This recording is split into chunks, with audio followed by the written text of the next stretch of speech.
This is the first video in a series on units and measurements. It's meant to provide an overview of some of the key concepts and learning objectives for the series of videos. By the end of this series of videos, you should be able to, given a measurement, determine the number of significant figures, perform multiplication, division, addition, subtraction, or a combination of two or more of these involving two or more measurements, and report the answer to the correct number of significant figures. Given an image of a measuring device in use, determine the measured value to the correct number of significant figures. Examples of this could be a ruler or a graduated cylinder. Given a measurement in 1 unit, use dimensional analysis to convert the value to a related unit. Use dimensional analysis to solve a problem. Use SI, the System International, also known as the metric system. Use SI units and related prefixes to convert from one unit to another. Use SI-based units to describe SI-derived units. Examples of these include volume, pressure, and energy. Given one of these, calculate the other two, grams, atoms, and moles of a substance.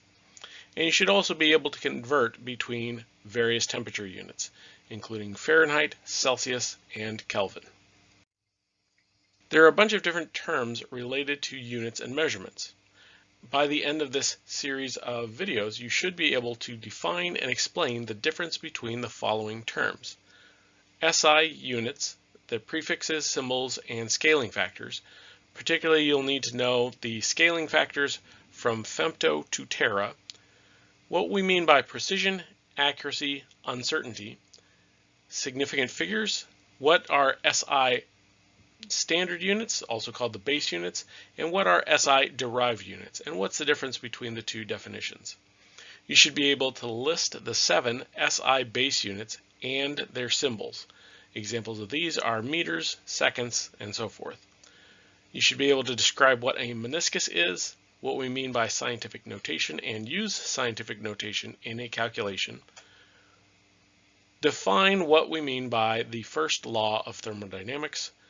State what is a system, what is a surrounding, how are those two interrelated, and what we mean by a process being endothermic versus exothermic.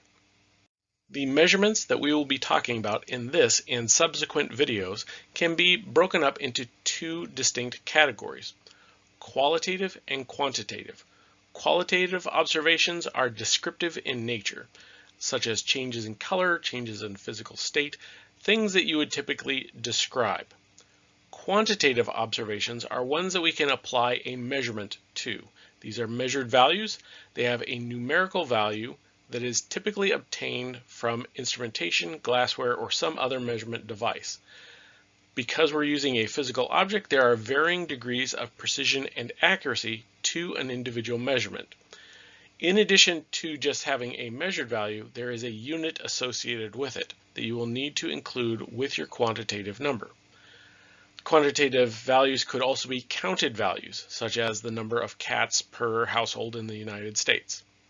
The nature of the measurement, whether it is qualitative versus quantitative, dictates the type of statistics that can be used during data analysis and will affect how we treat the data when we're working with it. What is a measurement? A measurement consists of two parts: a scalar value and a dimensional unit part. The scalar value is typically the numerical value that you will write down. The dimensional unit is essentially the unit associated with a number. The units may be part of the International System of Units, which we will refer to as either SI or the metric system, or you could have the English system, which would be the one that is used in the United States. The English system is sometimes called the imperial system, and that has units of feet, pounds, and so forth. Examples of units under the SI would be meters. This M means meters. Or you could have something like 3.7 kg. The kg is used to refer to a weight measurement of kilograms. The key part to all measurements is that they have a numerical value, and the number of decimal places that we write down reflects the precision of the instrument or piece of glassware that we use to make the measurement. For example, you could write 25.0 centimeters or 1.00 feet. This 25.0 centimeters is more accurate than 25 centimeters. So by writing down this 0.0, what you are telling your reader is that you measured this additional value and you found that it was 0. Similarly, 1.00 feet is more accurate than 1 foot. By putting the 0.00, you are specifying that you measured not just the ones place, but also the tenth and the hundredths place, and know that those are both 0. Any measurement that we do, particularly the quantitative one, is going to have some amount of error to it. There are two types of error that we will need to worry about in our measurements. There are systematic, also called determinant errors.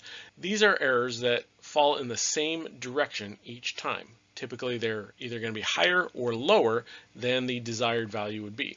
An example of this would be like a piece of glassware that is supposed to dispense 1 milliliter every single time and instead delivers 1.01 milliliter every time. So every time you use that piece of glassware, you are adding an additional 0.01 milliliters into your solution. This would be an example of a systematic or determinant error. The other type are random or indeterminate errors. These are ones that have a probability of the measurement being either lower or higher than what it should be. These are difficult to correct for and often difficult to figure out what the source of the error should be.